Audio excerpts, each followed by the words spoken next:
John was looking around because he knows that at 2 a.m. this morning I was in Memphis, Tennessee. And so I'm very, very pleased to be with you this morning.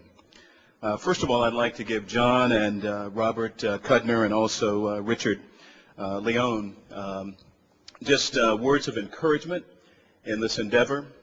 Thanks for bringing us all together and for their leadership as we have gathered in this important forum to talk about new American strategies for security and peace.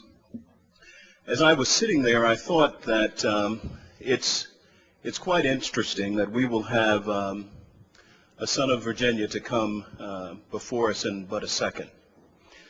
The First Lady, Senator Clinton, in giving her speech, made reference to at least two distinguished Virginians in talking about the foundations on which we stand, the strength of our nation.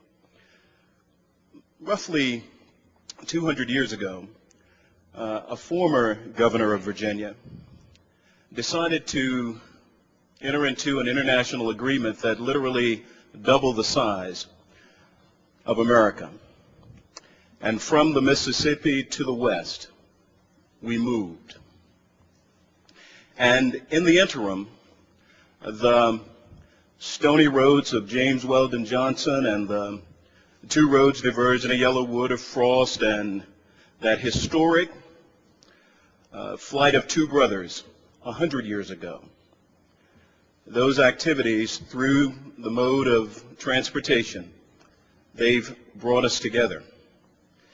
And you couple that with the principles and ideals that give us inspiration, and we are clearly on our way to becoming that more perfect union, the light upon a hill.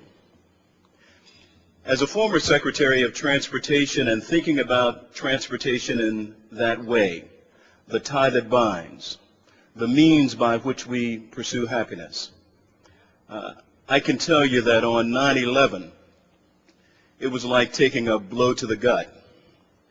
When you reflect on how that movement of the imagination that would allow us to touch the two coasts and literally touch the hand and kiss the face of God, transportation, would be used to not serve as a bridge, but to actually seek to bring us to our knees.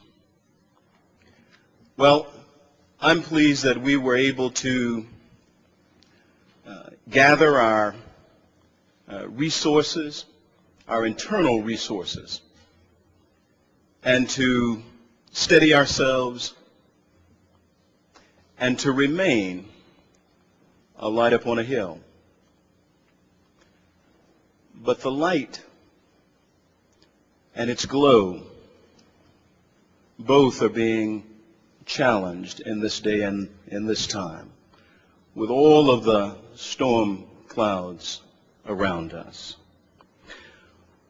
We have come to seek a balance, to deal with being stronger as we must be on the offensive, but to also deal diplomatically with our foes as well, to stem the tide of nuclear proliferation and chemical and biological weapons, to balance our military forces and to encourage and strengthen our diplomatic arsenal, seeking a balance.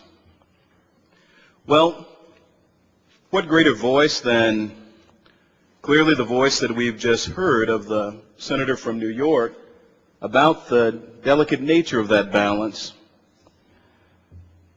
But what greater voice than another Virginian to come before us in this moment to talk about how he was able to balance the budget of his state and deal with a $6 billion deficit, but continue to invest in the people of Virginia through education and health care and the environment, how he was able to harness the power and the force of technology and use it for good.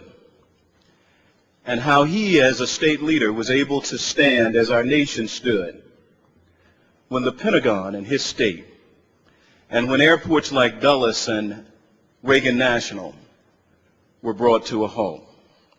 Ladies and gentlemen, we are fortunate to hear a voice this morning, a voice of reason and reflection, and a voice that is clear as a bell when it comes to speaking to not only the role that has to be addressed by those who work here in Washington, D.C., but those who work on the front lines as well, when it comes to this important issue of safety and security, national and homeland security, and especially how that issue is to be addressed beyond the Beltway.